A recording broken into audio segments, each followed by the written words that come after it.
First of all, what airplane number do you fly? We fly old number 17. Old number 17, I'll have you Yes, know. classic 17. It's a Skylane 182 RG. Skylane 182 RG. Don't mind my hair, I'm going to be No, jotting things down. That's fine. Okay. And how many years flying together, first of all? Probably, well, since 2001, right? Minus a few races. I think 10 races, 9 races together. 9 to 10, probably. You went with Ruby the Yeah. year we came out of Falcon. Right. Oh, that's right, yeah. Okay, so started racing in 84. And the 84 was your classic, first race. I think, put down 85, the classic. So almost 30 years, but I've missed a few, okay, over those years. So I think 21, 22 years of racing. So do you have the most seniority here? No, the gal that's with this little girl next, Really? she has more than me. Yeah. Tookie Hensley. And then Marilyn, the Marilyn president, has 25. Wilson. I think she was the most this time. Yeah, I think so. Wow. Yeah. Same airplanes all the time? Ours has been. It's won this race 4 times. So it's a very, very good piece of equipment. And it takes, of course, the best pointer in the world and the best driver in the world. And I'm the maybe pointer. this much luck and you've got it made. Is that right? And define pointer for me. I don't know what that means. Navigator. I navigate, I talk on the radio, I point, and she She goes. does a whole bunch. All I have to do is drive. But you drove well enough so that the two of you were winners last year? Is that what you said? That's correct. And we won back in 2007. 2007. And then I won with a little gal that I raced with for about 15 years, and we won it twice Twice. in 89 and 95. Same airplane though. Same plane. What makes this airplane such a winner? We fine-tuned it and tweaked it, and it takes a lot of time. It took about 5 years and lots of dollars and lots of hours of test flying, and you can't do something like that overnight and stay legal. We stayed legitimate and legal over all those years of testing and finally got it right. And what part of the country are you from? Arizona, Arizona. What part of Arizona? Mesa, Mesa. And which airport? Falcon Field. Falcon Field. All right. What does it look like for this year? A second gold watch. Let's see that watch, Marge. Okay, we're not sure because our handicap is going to be a little bit higher than quite a bit higher. What's your Than speed? it was What's your last year. speed? Our handicap is 157.87 something. 157.87. No, I want you to put Oh, it. Yeah. okay. Look at this. Where did Okay. you get that, Marge?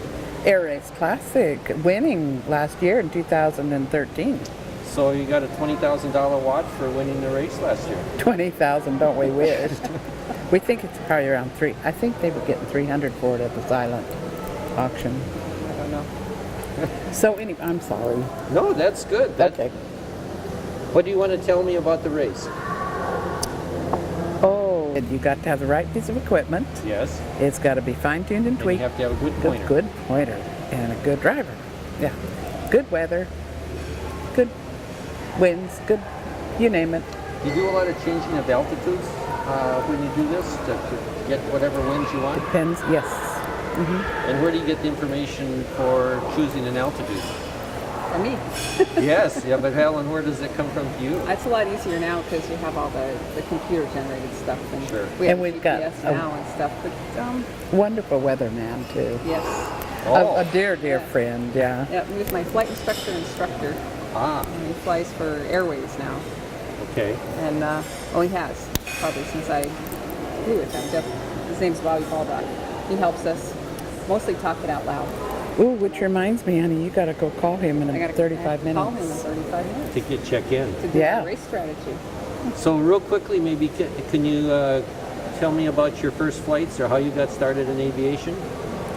Oh gosh, mine is a long story because I've been flying for 40 years. So I used to live in Washington State, Okay. and my former husband and I, who's since passed, used to drive back and forth and then we got his kids, so we had all of a sudden from my one daughter to 3 kids. So we couldn't be gone for overnight for 3 weeks anymore. We needed to get down to Arizona and get back up to Washington, back and forth, back and forth.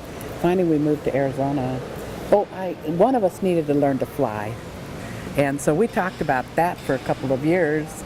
And finally, I just went out to the airport and took an introductory ride and was signed up for flying lessons when I got back on the ground. Yeah. And this is what age were you doing? I was probably 30, 34 maybe. Okay. And so I pressed on and followed through and got my pilot's license. He didn't think I'd ever do that. Well, as it turns out, he didn't like to fly. It was frightened him to pieces. And it wasn't me. He just didn't like to get his feet off the ground, period. Uh-huh. So he tried and tried and tried to learn how to fly. He had numerous flight instructors, and he did everything except land. As soon as it was time to come down final or touchdown, he'd throw up his hands, see, and so inevitably, not a good thing, inevitably that's what split us up, see, and then I remarried, and my husband is also now gone, but so I was flying my former husband back and forth Sure. to Washington and Arizona for about 10 years or so before we finally split, because while I'd take him up to Washington and drop him, I'd come back home and fly people. They'd buy my gas, so I flew them wherever they wanted to go, and it used to kind of upset him. So What was some of your routing when you went from there? Did you fly down over California? Did you come down through Nevada? Nevada. But we've flown. My other husband now that I just lost here 15 years ago, he and I flew everywhere from Mount McKinley to way up north of Maine, down to Key West, clear down to southern Baja. We flew a lot while we were together. What about you, Helen? When was your first flight? My first flight was an accident. Literally an accident. We were camping when I was a kid, and the brakes went out on a Jeep that my dad was standing beside talking to somebody. It started rolling backwards, and anyway, he eventually jumped in it, and we got it stopped, but we had to get aerovacs out of there. Oh. And I had a blast. I said, this is fun. Aerovac to the hospital, I was okay. Well, I guess I had a concussion, but I was okay. And maybe that's what's wrong with me now. Woo! Wow. Where did the accident location? It was in Utah. Oh, in Utah. Yeah, just north of Page. We came out of Page. I was a kid. I don't know Sure, exactly where sure. it was when it happened. And then I had a concussion, but I remembered I fell in love with flying. And then for my 16th birthday, my dad bought me my first flight lesson in Flagstaff, Arizona, and I had a ball. Oh, in Flagstaff. You got your lessons in Flag? No. Oh. No, then my life turned around and I had my daughter and I didn't get my license until I was 28. Okay. So 16 first flight or 16 solo, and then First flight. This is my first flight, and then 28 license, something like that. Yeah, 28, 29, something like that. I'm sure we could talk for a long time. Oh, yes. We got wonderful stories. Even in just 10 years we've been together, we've got some great stories. But this is good, and congratulations on last year, and good luck Thank you tomorrow. I'll very be out much. there tomorrow watching you Thank you. leave, and following you along the way. Okay. Good.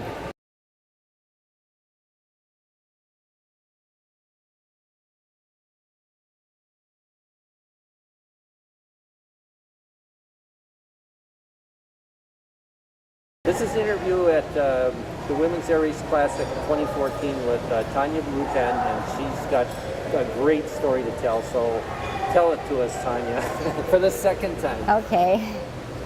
Okay, my name is Tanya Rutan, and I'm married to aircraft designer Bert Rutan. I met Bert through a blind date 27 years ago. It was orchestrated by my mother and her best friend, and Bert and I have been together ever since.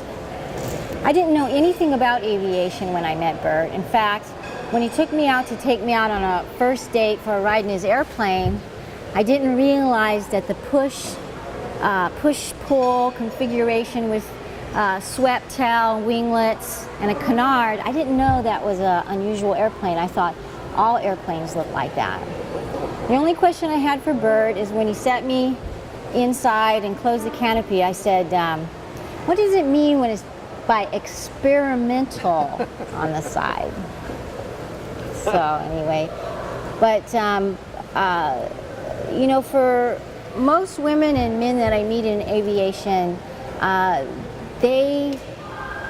when you ask them what got you into aviation, their answer is that they had a fire in their belly from a young age. They knew from tiny tot that they wanted to fly, and that is true for both my husband Bert and his brother Dick. Many people don't know also that Bert and Dick have a sister, Nell. Nell has more hours flying than the two men put together because she was an airline stewardess. But anyways, I did not have that fire in my belly. I rode horses. That was my fire. I rode dressage, cross-country jumping, and stadium jumping. Well, tell me about the Air Race Classic now. Who are you flying with? Okay, I'm flying with Tookie Hensley, and who's out of has a flight school in Bullhead City, and Pamela Bird of the Bird Museum. And it was Pamela Bird who invited me.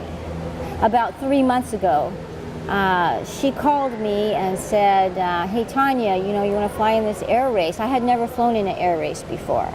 I have flown about 1,000 hours cross country in our experimental aircraft with Bert over our years together, but I've always been co-pilot. You know, flying these hot rod experimentals, you really don't want your husband teaching you how to fly. So what I did was I flew straight and level and did all that co-pilot work. Sure. But I had never ever gotten my ticket. I soloed twice about 15 years ago, and I did not continue on and get my ticket. But as I said, about 3 months ago, Pam called me and invited me to fly in the Air Race Classic, and I got very excited about it. And I said to Bert, I said, you know, should I do this? I haven't flown in 15 years. And he says, why not? You have 3 months, go get your license. I said, okay. So I didn't get my license, but I did solo twice, and I did my first solo cross country before arriving here for the air race. So you're going to be the co-pilot, and Tookie's in the left seat. No, Pamela Bird is in the left seat. Pamela Bird's in the left seat. Tookie is co-pilot, and I am the water bearer. I carry the water. Do whatever they tell me to do. That's my job. Gotcha. I'm a student pilot, so you know, but this is going to be a great experience for me to get a lot of good cross-country flying. And when I return home to Coeur d'Alene, Idaho, I'll continue on and get my license. And another reason that Bert wanted me to encourage me to go on this race is because we are building an airplane in our garage, and it's a little light sport airplane that can land on water, both seawater and fresh water, and snow and ice. Wow. And I can't tell you too much about it because it's a secret. So we'll hear about it soon enough. you will hear about it soon. You won't really hear about it until after it's flying. Sure. So we have some flight tests. But Bert has retired from Scale Composites, his company in Mojave, California, and we moved to Coeur d'Alene, Idaho about 3 years ago, and we're building the airplane there. And because Bert has lost his medical, I will now be piloting command.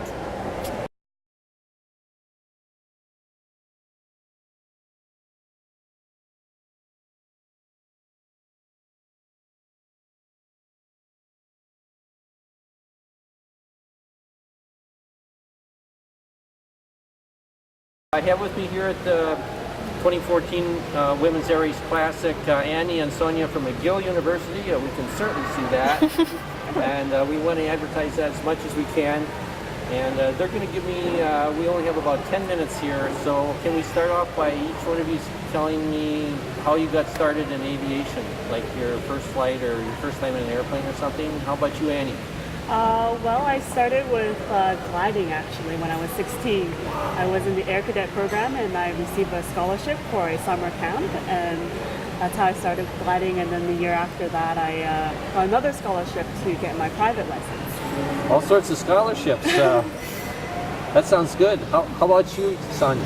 My dad's a pilot, so I was kind of always brought up around the aviation world, and I started my private when I was 17. 17. You got your private or started? I started it. I finished it. I was 18. 18 private. And then I just went on from there, got license after license, and here I am now. Well, I just graduated. Just graduated. Yeah. And I'm a flight instructor. So you're graduated too? Yeah, I'm not. Okay. Yeah, I'm a flight instructor. What difference between the U.S. and Canada as far as licenses go? Well, first of all, in Canada, we don't have certain ratings and endorsements. For example, to fly a complex aircraft, because we're Canadians, we have a Canadian license. We had to convert our Canadian license to a U.S. license. So that was like the first thing we have to do. And to fly our plane, which is a Piper Arrow, it's a retractable and constant speed propeller. So in the U.S., it's considered a complex aircraft where we need a complex endorsement to fly it. But in Canada, we do not have such an It's included in the blanket rating for small Commercial single or multi-engine? no, just single engines. It's considered just a single engine land. And that's one thing. Also, I'm a flight instructor. In Canada, here you have all these different ratings, your double I's or MI's or whatever they're calling it. In Canada, you kind of get your CFI, and if you have a multi-engine and if you have an IFR, you're considered good to go and teach on that also. It's not, we don't have all these specific, once you're an instructor, you're an instructor. You can teach on what you're rated to fly. Oh, whatever you're rated. You don't have individual things that you have to accomplish. No, well, like if I want to teach multi-engine instruction, I have to have my multi-engine, obviously, right, and then just the blanket, flight instructor. So you don't have to have a special endorsement to teach that. Yeah, so we just have a lot less endorsements. That's what we found. Ratings, yeah. Like, we were talking to some of these other universities, and they're listing off a whole bunch of ratings that they have, and we realized we don't really have that whole list of ratings, but we have technically the equivalent. Sure. It just doesn't sound as impressive. we have less to list off. But it works. What's the future then for you guys? What are you looking to do? I would like to be an airline pilot at some point. Okay. That's kind of the goal, to get to the airlines. I'm in no hurry. I'm enjoying just doing these little flights, building hours, doing odd little things here and there to try and build some hours. But at some point I would like airlines. Now, does that mean Canadian Airlines, or does that mean any place? I'll take any place. I would like Canadian Airlines, but I'll take anyone that hires me. But yeah. And you? Well, for me, I just graduated from engineering, so I would like to combine engineering and aviation somehow. Perhaps working as a test pilot or something related to that would be really awesome. Yeah, that sounds like fun. That does sound like fun. So, if you're thinking about airlines, then you're looking at time for sure. Have to build up your time. So you're instructing to do that. Yes, I am. Yeah, I'm building time instructor. Any other thoughts about doing anything other than instructing to build the time? To be honest, I did think about going up north, but I'm quite happy. Instructing. Like, you get to live in the city. I guess you don't really have that often. Well, you get to go to Alaska, but in Canada, we have so much northern flying to do that no one wants to go do. So there is always that option to go up in the territories, Northwest Territories, or Yukon, or Nunavut, or whatever, and go fly up there to build time.